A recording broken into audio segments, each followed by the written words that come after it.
во-первых, я член комитета по экономической и фискальной политике, и все, что связано с экономикой, частным бизнесом, меня очень волнует.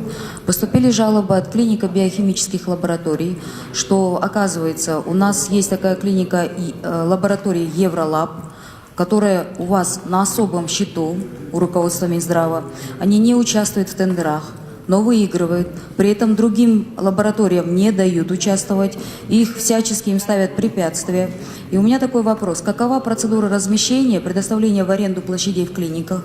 Кто определяет цены, из каких расчетов? И тут же я бы хотела также представителя госимущества попросить, Урмату, лидер, да, Исаша Щенкулович, я хочу также к вам обратиться и к коллегам, да, давайте поручим фонду госимущества провести ревизию и предоставить информацию по этому поводу. Это чистейший пример коррупции. Причем Евролаб аффилирует непосредственно с руководством Минздрава. Ответьте, пожалуйста, какова процедура размещения, как это все проходит? Очень много жалоб. Во-первых, это если муниципальная собственность, абсолютно этим занимается город.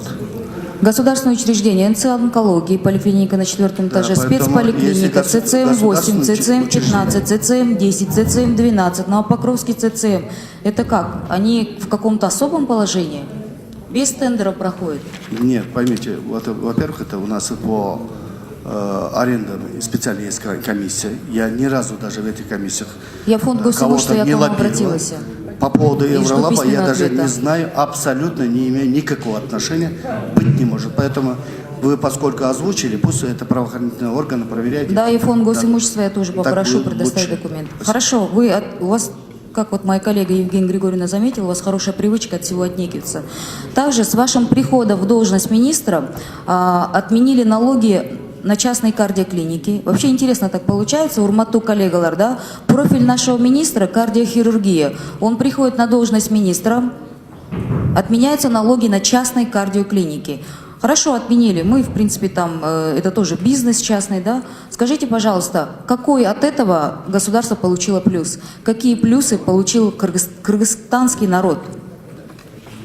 Во-первых, это отмена налог не по вместе с частными садиками была отмена. Это не по инициативе Министерства здравоохранения. Я участвовал на совещании. Но согласитесь, это очень интересно. Вы приходите министром и отменяется, причем ваш профиль кардиохирургия.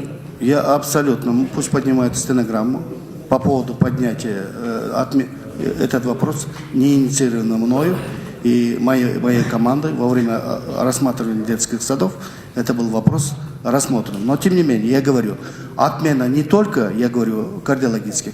Если было бы, если хотим больше привлекать инвесторов своих и развивать медицину, мне кажется, на этот путь надо идти. Хорошо, по поводу развития. Вот здесь Марат Аскерович хорошо заметил, и я присоединяюсь к его словам о том, что, вы знаете, мы с вами, вот когда мы выезжали с вами в Сокулук, у вас есть такая хорошая черта, это называется популизм. Вы выехали, там у нас Джанга Джер, Джанга Пахтайлык Метер, бедному населению, которое там вот женщина, вы помните эту встречу, плакала, да? Вы выехали, пообещали, мы приедем, мы посмотрим. После этого прошло несколько месяцев тишина, а меня, мои избиратели, я там баллотировалась, сейчас разрывают. Министр Айттеле, министр Тиитемдеттеле, никаких с вашей стороны действий. Вы могли бы даже на районном уровне просто провести встречу, разъяснительную работу. Получается там что-то сделать, не получается. Это нечестно по отношению к людям. И вообще госструктурам пора прекратить обманывать. То есть если там депутат с вами поехал, вы при нем пообещали, развернулись и уехали, после этого от вас ни духу, ни слуху. Можете не комментировать. У меня еще, знаете, по поводу развития такое есть.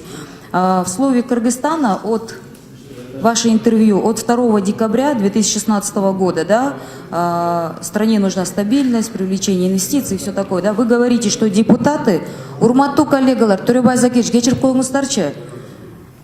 Министр деген интервью беріп атат. Интервью бергенде, слово Кыргызстанда айтып атат да, саясатчылар, то есть депутаттар biz, да, мы ему мешаем в реализации очевидно выгодных для государства проектов. И мне очень интересно, в чем мы вам помешали? Я, конечно, далека от сферы министерства, от сферы здравоохранения. В чем мы вам помешали? Я никакого развития не видела. Мы с вами даже, когда выезжали в Чуйскую область, поспорили на эту тему. Вы сразу на любую критику очень агрессивно начинаете себя вести.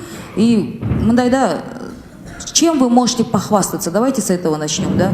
И в чем мы вам, саясатчылар, помешали? Политики мешают в реализации, очевидно, выгодных для государства проектов. Вот ваше интервью. Я потом вам дам, можете почитать. В чем мы вам помешали? Скажите. Ну, наверное, как всегда, из контекста, наверное, вырвали, и это для остроты, наверное, нужно. Но, тем не менее, если от моего имени я несу полную ответственность, я хочу сказать, за 2 года 5 раз поменялось правительство. 2 раза выборы были, да? Но для того, чтобы привлечение инвестиций, слово, где есть в законах слово «бесплатно», вы сами, как бизнесмен, хорошо знаете, никто не вкладывать деньги не будет. Поэтому для того, чтобы привлекать инвестицию, нужно менять и законы, и нормативно-правового акта. Вы даже хорошо, мы как-то разговаривали, закон о государственно-частном партнерстве. Такой закон, первичном варианте примененном, работать не будет, потому что за 6 месяцев для прохождения процедур, чтобы выиграть, потом еще потерять те деньги, которые потрачены на технико-экономические обоснования, ни один инвестор приезжать не будет. Как инвестор, вы сами прекрасно знаете. По поводу того, я говорю, когда во всем мире идет вопрос о инвестициях, инвестиция сама по себе, как строительство, быть не может. Базис всегда должен сопровождаться надстройкой. Менять все.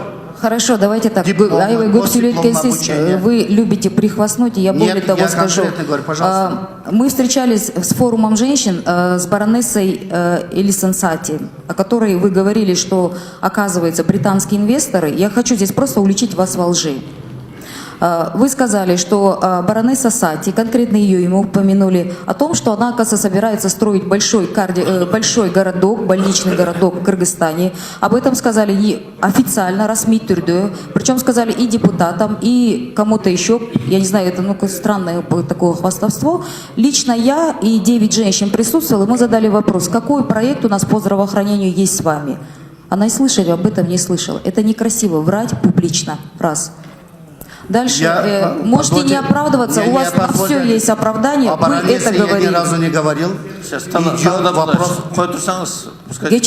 Вы часто прибираете, вас ловят на лже, на вы же не в детском саду, вы министр, вы на государственной высокой должности, на вас очень много людей жалуются, говорят, что вы убираете профессионалов.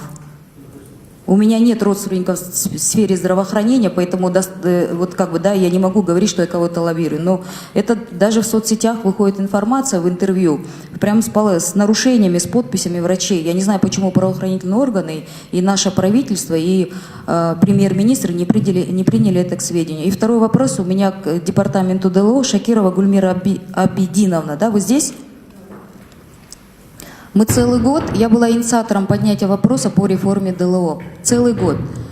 И благодаря тому, что социальный комитет, все мои коллеги, я очень признательна, да, мы действительно смогли все-таки доказать, что был нанесен большой ущерб. К сожалению, борьба с коррупцией у нас такова, что чиновник, который нанес 22 миллиона ущерб, он просто уходит с должности. Поэтому народ никому государственной власти не верит. Потому что просто наворовал, ушел с должности и все, и дальше на эти деньги ты живешь. И вот у меня к вам вопрос, да. Вот в департаменте мы боролись, и я не раз говорила о том, что убрать, поставить другого человека – это самое простое решение, к чему мы и пришли в итоге, да. Что вы планируете по реформе? Там нужно было убрать экспертизу и регистрацию разделить, там нужно было упрощенное регистрирование убрать. Что вы планируете? Потому что мы все очень пристально на вас смотрим. Вы не фармацевт, вы пришли с совершенно другой сферы, но сказали, что вы хороший экономист, финансист, и мы надеемся, что вы все-таки вот этот бардак и коррупцию там разрулите. Мы внимательно следим за вашей деятельностью. Спасибо. Во-первых, нам вначале нужно определиться с организационно-правовой формой Департамента лекарственного обеспечения. На данный момент создана рабочая группа в составе с юристом, потому что там 90% все медики. Юрист был один по срочному трудовому договору. Да, сейчас я привлекла юристов, создана рабочая группа по структуре, по штатному расписанию.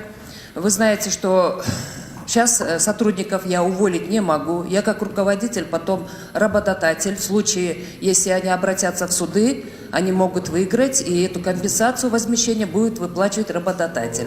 Вы мне скажите, вы экспертизу, регистрацию разделять собираетесь? Это основной источник коррупции там. Иначе то, что мы поменяли Она и так руководителя, разделена. смысла нет. Экспертиза отдельно, регистрация отдельно.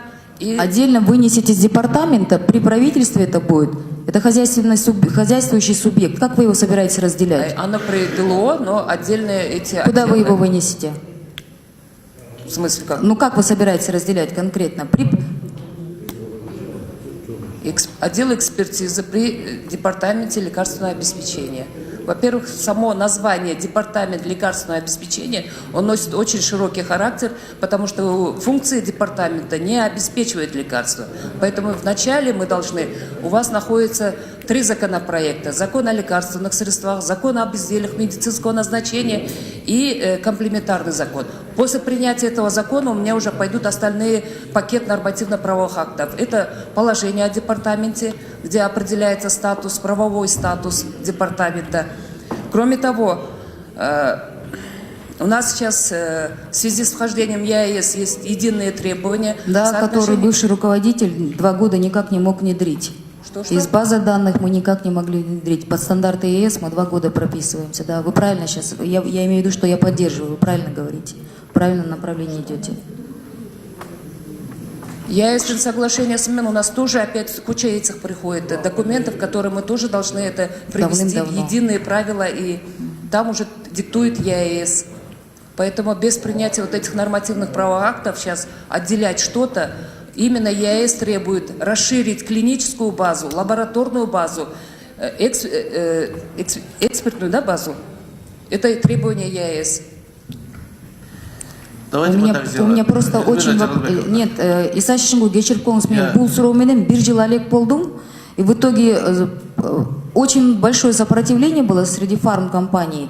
Очень большой процент среди моих же коллег, которые подходили и пытались, ну как бы так, пресечь этот вопрос. Министр сильно не сопротивлялся. Поэтому у меня надежда, да, как молодой парламентарий, я просто хочу пожелать. Коррупция начинается вот именно с таких вещей. Если мы убрали человека, но ничего не реформировали, мы в итоге ни к чему не придем. Я просто очень надеюсь, что новый руководитель наведет там порядок. Я поэтому и спрашиваю очень пристально. Для меня это не личный вопрос. Просто bir жылда абдан көп нерв кетти, абдан көп сопротивление. Интернеттен бери жазатканда тиги взятка алышты, лоббиде бизди да жамандашты. Мына мақта чоң ыраазычылык членам комиссии, председателю Мумбекову большая благодарность, что выстояли, вплоть до того, что предлагали, все ходили, оказывается, взятки. Я не знаю, почему этого человека за предложение взятку мы не закрыли, но я даже такие слухи слышала. Поэтому вы понимаете, вы сидите на должности, где многомиллионные аферы проходят. У меня к вам большая просьба. Пожалуйста, наведите порядок.